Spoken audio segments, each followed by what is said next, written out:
Hey everyone, we're back at the CyberHub Engage podcast in beautiful Augusta, Georgia on a beautiful afternoon that just doesn't seem, this weather's just awesome. This week. This week. This week. Yes. I've got Michael Blache, right? Did I say it right? Yes, you did. Yes, thank you. Chief Information and Security Officer for TaxSlayer, my first private enterprise security guy all morning and afternoon. Hey everyone, I really want you to help me in supporting our early sponsor, Get Smarteye. So Get Smarteye still in beta testing, but what Get Smarteye is, it's an amazing app that lets you control your privacy, whether it be documents, pictures, anything that you want to share with your friends or not. Think of Snapchat, only no screenshots and no one else looking over it. So if you travel a lot, if you're in airports, coffee shops, shared workspaces, and you care about your privacy, Get Smarteye is the right app for you to protect your privacy. And here's the deal. Get Smarteye is still in beta testing. I use the app all the time. In fact, some of you know that I travel a lot, and when I do, I don't like people looking at my screen at airports. I do everything off my phone, and as such, I use Get Smarteye for all my sensitive documents and all my planning. So here's what you need to do to be one of our early technology adapters, an exclusive offer for CyberHub Engage listeners. Text 41411, again, that's 41411, 41411, and type in the message of your text, Smarteye. Then reply to the SMS that you're going to get with the letter Y, like Yankee, and download the Apple Test Flight app. Then go back to your SMS and you'll get a link to download the Smarteye app. Download the Smarteye app and use it. Again, this is an early offer for only CyberHub Engage users. Text 41411. Again, that's 41411 with Smarteye in the message. Seriously, Michael, thank you for coming. Oh, you're welcome. Thank you for having me. So Michael is like I said, the Chief Information Security Officer for TaxSlayer. He is also a member of the National Technology Security Coalition. For those listeners who listen, know this is a group where I'm heavily involved with. We've had Patrick on the show multiple times, who's the director, where I've met Michael. So we've been in a few roundtables around DC and other parts, and maybe in a week we'll be in Chicago at the same time. Yeah. I think it's on the 16th. 16th, I believe. Yeah. Yes. Next week. I'm kind of scared of Chicago. It is the murder capital of the country. Yeah. I try not to focus on the bad things.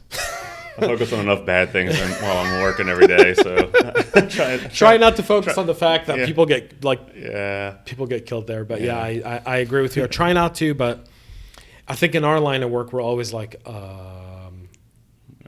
that's kind of crazy. Yeah, I'm from New Orleans originally, so we don't have a lot of room to talk about other cities and their issues. Well, I think every city has issues. Yeah. But could you share with our listeners a bit about your background, how you got into cyber? Yeah. So I was a tinkerer all along when I was a kid. Always building these little computers and stuff and running bulletin board systems back before the internet was really big. So I don't know if anyone's familiar with it, but you used to have to run a bulletin board program on your computer, and it would call out every night to another computer that was close to you, so you didn't get long distance charges and transfer messages around. You can make those messages go all around the world, basically, through all these different nodes. It would take you it'd probably be quicker to send a letter via snail mail than to send it across on the digital platform at that point. So I was a tinkerer in that, and then I joined the military when I was 19. Joined the Air Force. Went in as an Arabic linguist. There you go, Micah. Yeah. Micah's been underserved all morning because it's just been a bunch of us Army guys in here, and now he's got an Air Force guy because he was in the Air Force as well. Yeah, so I was in the Air Force as an Arabic linguist. Did 6 years active duty doing that, a couple years in reserves, and then actually switched to IT in the Navy reserves for 3 years, around 3 years. I started with TaxSlayer about 15 years ago. Wow. Before that, in my private time when I was in the private sector, while I was in the reserves, I was working as an IT director for a vacation company, basically running all manner of IT. Then did managed network services for another local company here called Augusta IT.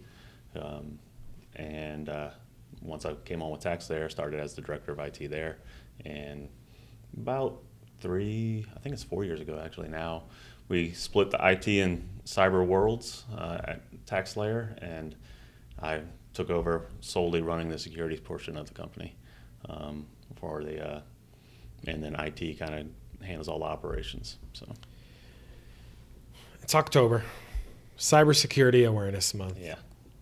I kind of feel like we need it all year, but we get a month to call our own. Mm-hmm. And so if you look around all the threats around cybersecurity over the last few times, we've really seen a lot of uptick in kind of like business email compromise and a lot of the, I call it used to be data. We used to hear a lot about data. Yeah. And now we're seeing more and more of it translate into money. What are some of the, what recommendations do you look at as a CISO, I guess, in terms of protecting your organization from that kind of fraud and that kind of cyber activity? Well, it's about controls. So one of the things that I'm still surprised about is that there's a large number of companies that still aren't protecting things like Office 365 with MFA. That is a recipe for disaster. Yes, it is. Not having those email accounts protected that way, in that manner is just, you're just asking for trouble. You're asking for a breach.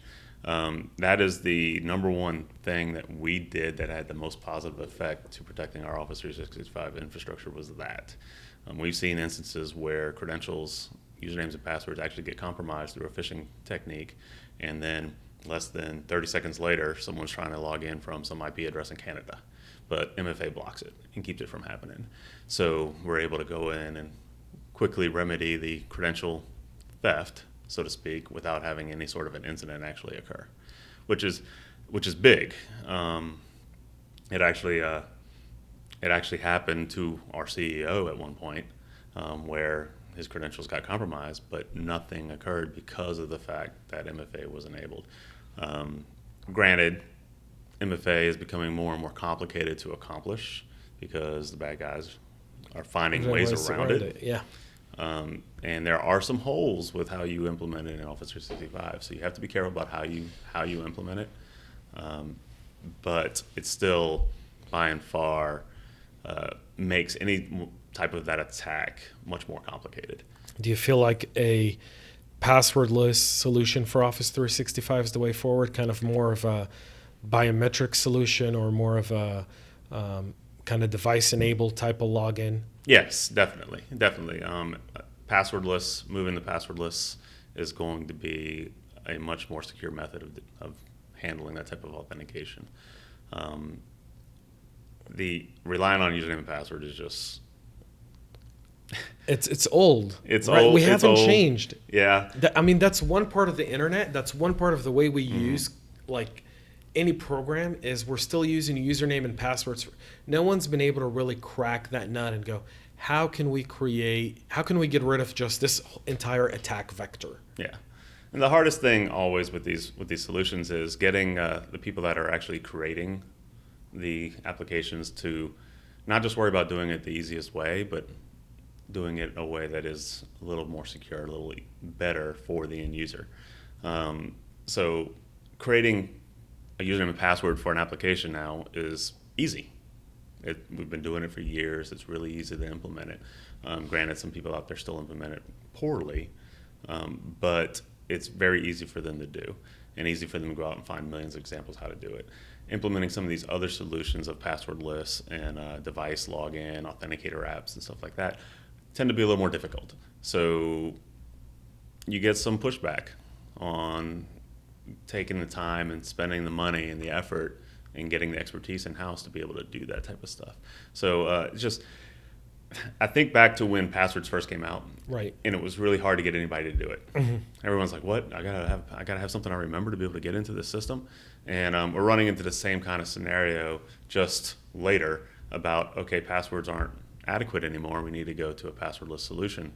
And so you're getting some of that pushback as well from both users and from the implementers of the complexity that comes along with doing that.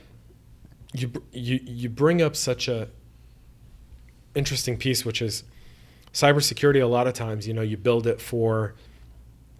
So I think people like yourself, maybe myself, we know our cyber hygiene. we act in a specific way, but going to just a simple employee, and I don't want to say simple in the aspect of they don't understand it. If I'm in accounting, I'm worried about accounting. I'm not worried about security, right? I'm worried about my job and doing my job very well. And I have so many things to do that I'm not really concerned with MFA or passwords or any of that. I just want to be able to do my job quickly, fastly, and efficiently. Yeah. And I would say that is true, definitely. And the part that I don't necessarily 100% agree with, and a lot of the people at my company will be happy to hear me say this, is that I don't feel that it's people, they don't care about security. I think the majority of them are. There are some outliers where they're just like, you know what, this is a job. I'm coming here. I'm going to do what I need to do, and I'm going to get out. And the quicker I can do it, the better. But I think the vast majority of the people that I've met really do care, and they want to do it the right way. It's just a matter of, okay, how do we find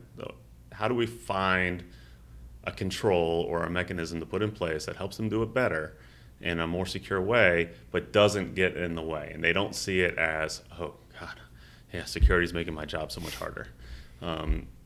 That's the trick. If we can find a way to make it almost invisible to the end user, great. But I feel like you have a way where your approach to security is a little different. And I think that also depends on the CISO, right? Yeah. I think you see that with different CISOs, is if the CISO understands how to communicate the message and get it across, kind of do it along, there's ways where you're able to do it and it's efficient for people and it's easy for people to understand. And people will become, I don't want to say security ambassadors, but they'll care about security. And there's other organizations where it's kind of forced down their throats almost. And that tends to have the adverse effect of really security. Yeah, and it can because it becomes too much adversarial. Right. I mean, when people ask me how big my information security team is, I don't think about the people in my department because honestly, we can only do so much. Right. It's really everybody. It's culture. Yeah, it's the entire company is part of the security team because I'm relying on them to be doing things the right way and doing things in the best way to protect our customers' data. Are you doing anything special in the company for Cybersecurity Awareness Month? Yes, I have a really good director of security and compliance that actually her title just changed, Director of Risk and Compliance. And she came up with this idea last year for the cybersecurity awareness stuff, and we kind of ran with it. It was a great success, so we're doing it again this year. And we basically come up with a bunch of different challenges for the entire company and they can earn prizes and stuff. Send out things like pop quizzes, or we'll send out random videos and be like, hey, what first person that can respond with the right answer to such and such out of this video wins a gift card at Starbucks or something like that, and everyone else gets put in a raffle. So then there's other things that we do, like we'll drop some stuff around the offices that looks very suspicious and see who turns it in. And if you find something that looks suspicious, you turn it in, you get some sort of a prize or whatnot.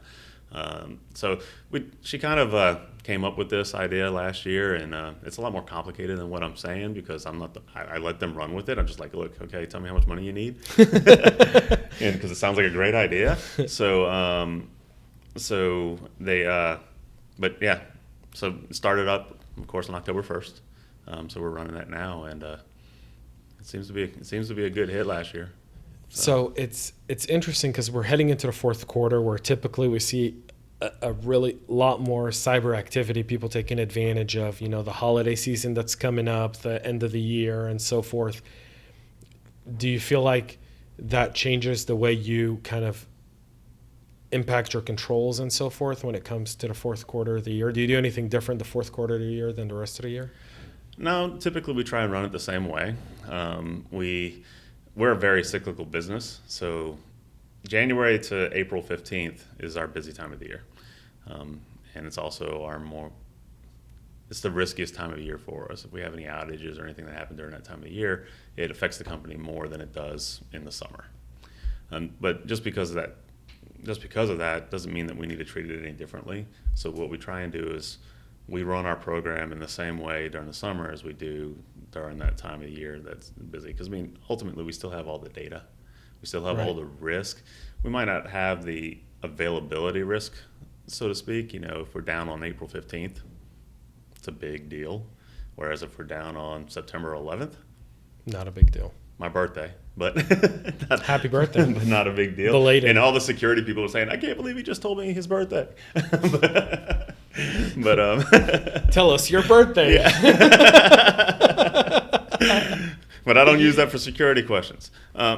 So, but that's public but record at this point. Yeah. Oh yeah. I mean, you can find that. Just Google me and you'll find it. Yeah. So September 11th, if our website goes down, it doesn't affect us as big financially as it does on it. But we still try and run the program the same way. What kind of technologies do you think are going to really change? Is there a technology that's really going to change cybersecurity? That's kind of a loaded question. It seems like every year something new comes out. I remember when I went to Black Hat, everybody, last year when I went, it was like you had 3 or 4 players in the EDR space. This year it seemed like everybody had EDR added to their platform. I can tell you from our personal experience in our company, EDR has been big for us. But honestly, zero trust type platforms have become kind of what we're going to. We don't trust anything anymore. We don't trust anybody's workstation. We don't trust anybody's laptop. They've got to prove it before they can get access. So that's kind of where we're going with it. We think that that's big because honestly, the whole perimeter, type thing. Okay, I trust stuff that once it gets past my firewall. That's another thing, like with the passwords. It's so old, and it's too easy to trick someone. Even if they are trying to do the right thing, it's too easy to trick someone into clicking a link. Do you feel like that's so? You kind of bring up the zero trust. So you're going zero trust on devices. What about people? It's a combination of two. It's a combination of both because you can't just go by the device. You have to go by the person that's actually using the device at the time as well. So when we do zero trust evaluations, it's going to be on the person that's actually logged into the system and the device itself that is coming from. So there's.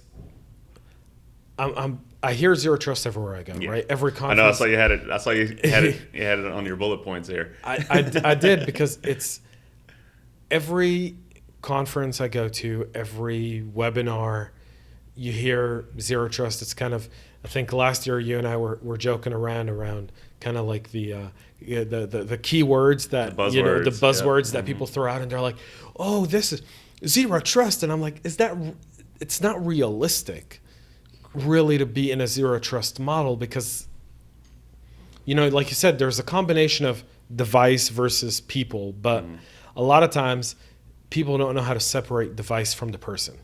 Correct. That is, and you can't, and you really can't.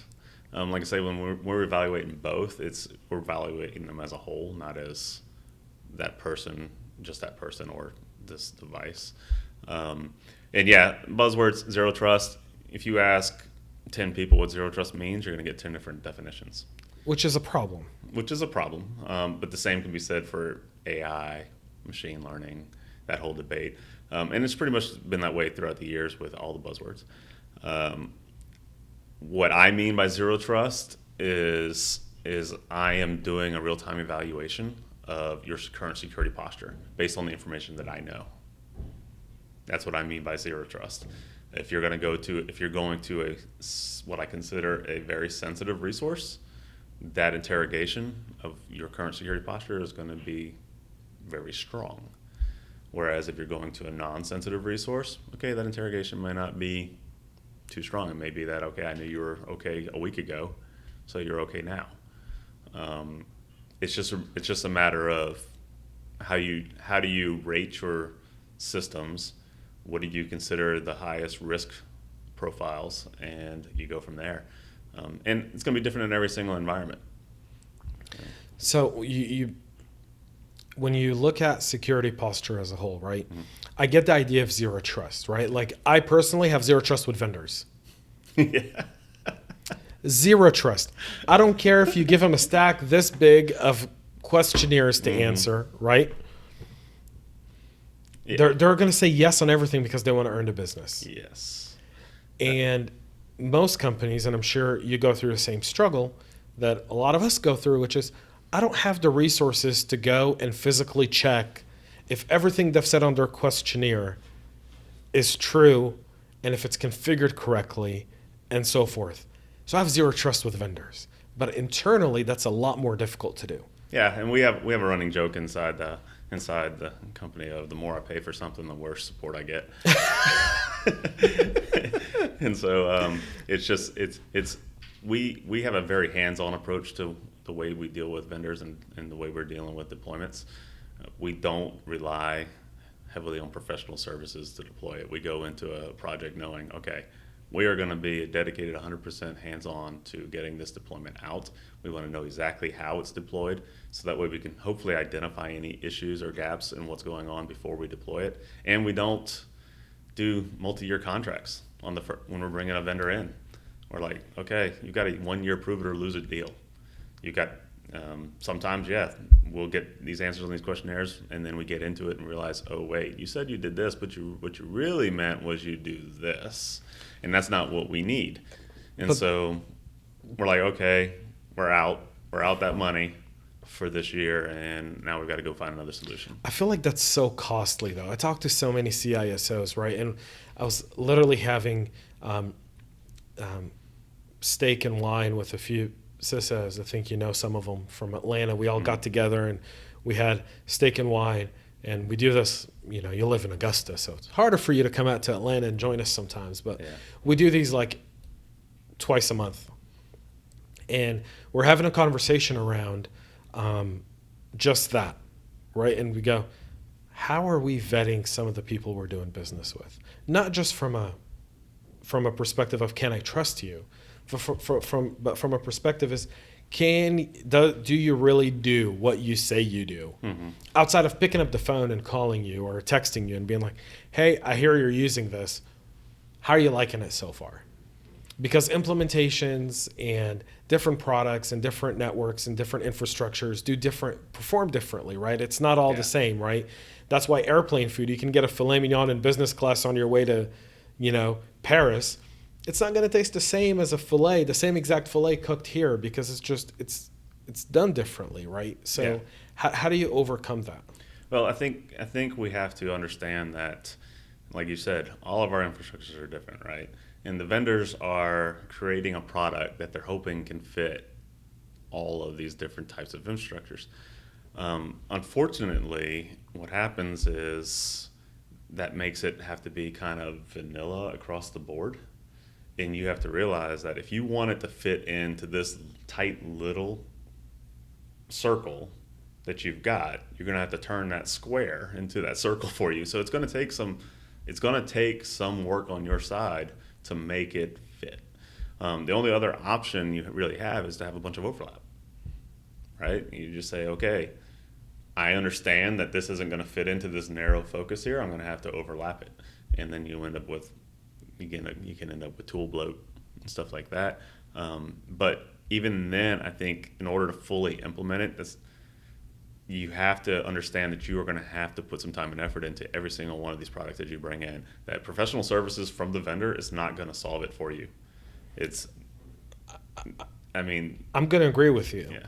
And there's great vendors out there, right? This isn't a point of saying none of them work, or we wouldn't have security without the vendors. Correct. Right?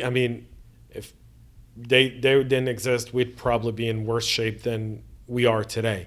Correct. But there's an idea of kind of vetting and understanding, and then there's the whole aspect of your third-party contractors that aren't security contractors but have access to data. It can be like, different partners that you have, or channel partners, or marketing partners, or sales partners, and they have sensitive data as well. And how do you employ zero trust, and how do you vet those people also becomes really, really significant. And I feel like in cyber, one of the things that we're lacking is that continuous monitoring and testing aspect. Yeah. Do you feel like that's the next big thing? Do you feel like that's where we're heading, that continuous model? The continuous monitoring of vendors, or I think of our infrastructure from not a SOC perspective, but rather a continuous compliance testing and auditing, continuous pen testing, continuous training. Yeah, I think that we should have already been there a long time ago with that. That's a shame that we're not. There's always more that can be done. I think where we run into an issue with that is we're already at a skills gap and a shortage of people that want to, or that are working in cyber. Not necessarily a shortage of people that want to work in cyber, but a shortage of people that are currently working in cyber. And it's that kind of falls into the same realm of documentation, where it's okay, I can either go and be auditing my compliance status, or I can deal with this active fire over here that I see that's happening, and I need to take care of it right now. And I gotta be careful how I word this. I don't care how good your security program is, there's always gonna be holes. Mm-hmm. And there's always gonna be things that you can improve. And sometimes I think us as CISOs, we get focused on all that a little too much, that we do a kind of a set and forget. And forget to go back and look and see, okay, is this really operating the way that I wanted it to? And do I have any configuration drift, or do we have any issues that are happening with the compliance side that we needed to go ahead and address? I think the tech industry as a whole has a hard problem with the shiny new toy. And it's much more fun to play with the shiny new toy than it is to go back and look at the rusty old. The one that you had in the back of your closet. And sometimes you even forget you had it. So I can't. I know I keep seeing a lot about people. They come up and say, "Hey, what are we paying for this for?" Why are you paying for that? That's been canceled for 2 years, and that type of stuff falls through the cracks. So yeah, the continuous. We could get better with that. Do you feel like continuous pen testing though would be something that would constantly help a CISO and a security program? Mm-hmm. Oh, and it does. We actually run a continuous bug bounty program. Uh-huh. And so that way, because we're releasing code all the time. So having a point in time bug bounty or pen test of our application is just kind of pointless, because we'd have it today and then next week, developer releases some code, something gets out in the wild. Well, we're not going to find it until 12 months later when we run another pen test. So I think it's essential that companies that especially are ones that are creating custom applications like we do, they do run some sort of a bug bounty program. Continuous pen testing from people inside the organization, I don't believe would work too well. There's too many biases that come along with it. And so I think it's got to be people that are external, that have a fresh set of eyes, that aren't thinking about that don't have the internal bias of, oh yeah, surely they're not doing that. Well, whereas the external guys are like, oh no, I'm going to test everything. So yeah, having that type of stuff going on, yes, I think it's critical. You can't just do a one time a year thing. What's the buzzword you want to see fade away? AI. Because nobody's really doing AI. I don't believe anyone's doing AI. Now, granted, someone out there may be doing AI, but what I'm seeing a lot of is machine learning. Right. It's not really AI. AI, when I think of AI, I think of, okay, Terminator, something that's going to go out and make decisions on its own without any other input. It's going to be able to determine what's bad, what's good, and doesn't have to rely on a human to come and say, yeah, that's bad, or that's good. That's what I'm kind of thinking about. That's machine learning. Yeah. Yeah. Oh, that's machine learning? I'm thinking No. What you're just, if it's got to ask for a human, it's machine learning. Exactly, yeah. If it's looking for feedback, it's machine learning. If it's doing it on its own, it's AI. Yeah. It's like the autopilot on a Tesla compared to cruise control. Mm-hmm. Yeah, it's true. And so, I wish that we could stop taking over words and changing the meaning. So, I think we'll live in a society where we're long past that point. Yes, unfortunately. We are. Although I've set up in my email filtering, that if anything comes in that has AI/ML or ML/AI, it goes to spam. Because if you put them both in the same sentence, Yeah. I have no reason to even hear you out. Yeah. Because you're trying to say you're doing both, and You can't or do you're both. or you're saying they're interchangeable, which is not the same. Not either. the same. And I think I don't know that there'll ever be a point where we can get to true AI in this space as being like, okay, I can go out and buy this AI platform and now I'm secure. I think we can when quantum computing becomes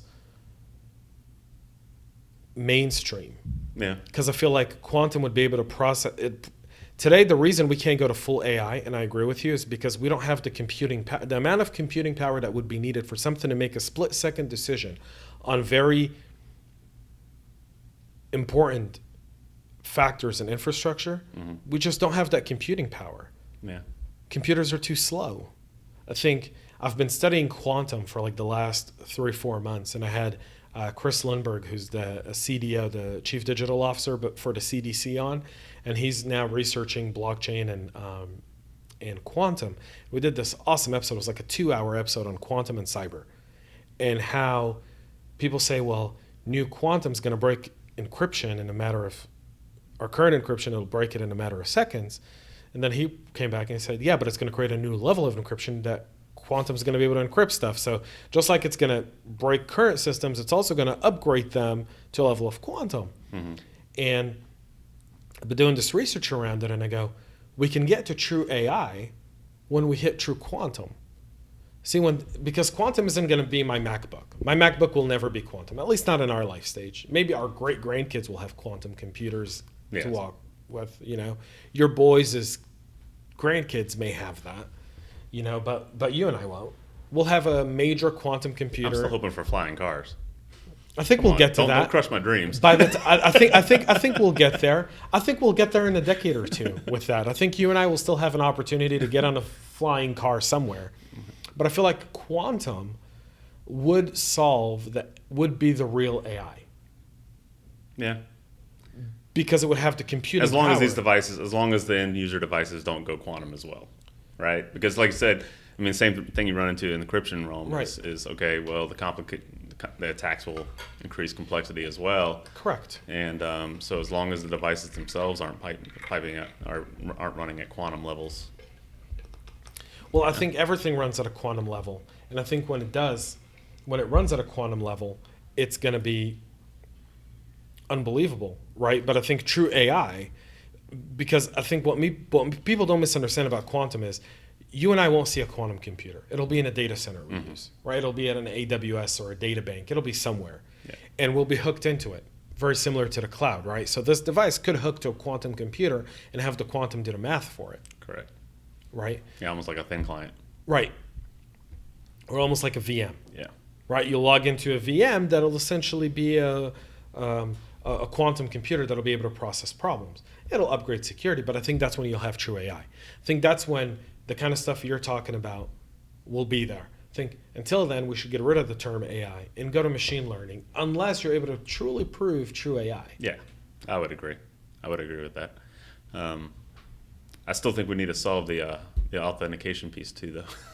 Well, authentication, because it doesn't really matter what we're doing on as long if anybody can act like they're anybody else. That's another thing too. So, but I feel like authentication is a matter of, you kind of started talking about MFA and username and passwords, and I think if you don't have passwords, then you have a different way to authenticate. That could be biometrics, that could be voice recognition, that can be 500 other ways, that can be specific devices. Like, I'm against BYOD.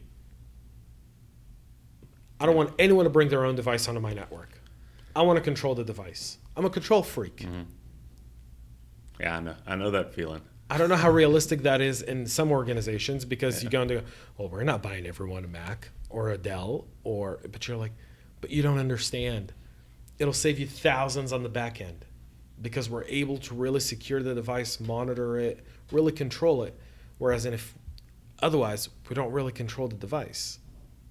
Yeah, you run into some other issues as well, and this is where the gray line comes in. Yeah, this is where the role of the CISO kind of, you have to do the balancing act between security and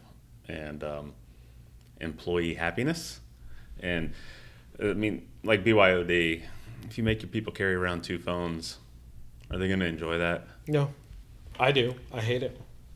Yeah, I mean, and so there's that kind of a battle that you're playing there of, okay, well, how easy can I make it for the end user, and how happy can I make that end user? So that's kind of one of the battles you have to try and solve. I don't know the answer for it, honestly, but you want like I said, you want security to be invisible as possible.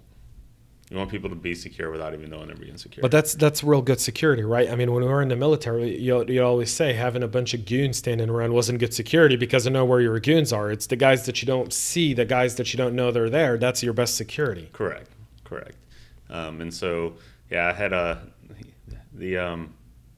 an eye-opening moment one time with one of our BI guys that came in. He wanted to meet with me about something, and we're using Windows Hello for Business on the Windows 10 devices. And he's like, he was logging into his thing. He's like, I still don't understand how this Windows Hello thing is more secure than me using my password, which is, over 16 characters long. And he's like, I just still don't understand it. And that was kind of an eye-opening moment for me. I was like, that's the beauty of it, is that we've got this solution that you're able to use, that even though you don't know you're being secure, you actually are. You're being more secure than just using that 16-character password or whatever it is, because it's tied to that single device. It can't be used everywhere. You can't just go to Office 365 and log in with what you're logging into your laptop with. So it's those types of things that you get people to realize, oh, okay, yeah, I am being secure. And it kind of drove when I went back to my department and said, hey, we've got a new mission in life, and it is let's make people think they're not being secure when they actually are. Well, I mean, people always like to kind of go against something sometimes, and you always have those people against it. Mm-hmm. It's interesting for me though, because your role as a CISO, do you guys have remote employees as well? Yes, we do. I think that's the biggest threat. Like remote worries the hell out of me, especially after that whole WeWork debacle. Did you see the WeWork debacle? Not with their stock, with their Wi-Fi. Yeah. And other shared workspace. So I was I was speaking at a panel earlier last month. In a startup incubator, and it had about 5-6 different security startups in there. So I was speaking to the security startups because I was a judge of a security contest, and one of my questions to every single one of them, I go, so I'd like to ask you a question, and they go, sure, nothing to do with your product. When you're in here, do you have your own network, or are you connected to the network of the facility? And they go, we're connected to the network of the facility. And so they all answered that, and then I sent them a follow-up question through Slack, and I said, how many of you guys have actually done any testing on the local network here? And they all said, well, none of us did. And I go, okay, here's what we found. Yeah. They're like, you guys are security companies. Yeah, and that's why you have to be mindful of that. That's one of the reasons why we started moving towards the zero trust model and the technologies that we're bringing in and what we're doing with that. What my definition of zero trust is because we can't trust where they're connected to. Right. We can't. I mean, because it's impossible. And so, and any mobile device that we have that can be moved to another network, we can't. Yeah, that's the only way I connect. Mm-hmm. Yeah. Well, unfortunately, that's another situation of where you're saying, where we were talking about earlier, where we think about security differently. So yeah, I have my phone, and that's the only hotspot I connect to, whereas other people in the company that aren't necessarily in the security department don't feel that way. Right. And so we don't plan our solutions based on having a dedicated hotspot. We plan our solutions based on, we know that they're probably going to try and connect to that Starbucks Wi-Fi, or they're going to connect to some other public access point that may or may not be malicious. Right, an airport's Wi-Fi or whatever. Correct. I used to work for Verizon. It's really funny, but I think I just made a really, really big sell for him because one of my very good friends, he's a CIO, doesn't have a CISO in his company. So he comes up to me and goes, listen, I got a problem, BYOD, so. And he goes, want to pick your brain on it. So I picked his brain and I go buy these. They're $20 a month. They'll give you the device for free. And give it to all your remote guys that have access to sensitive data. I go, don't give it to everyone. Give it to the people who you know have access to sensitive parts of your network. And tell them you can only log in using this. Whitelist this as the only thing they can access on their device. And that's it. Don't give them any other option. Yeah, that's an option. But it's a small enough organization to where he can do it, right? Yeah.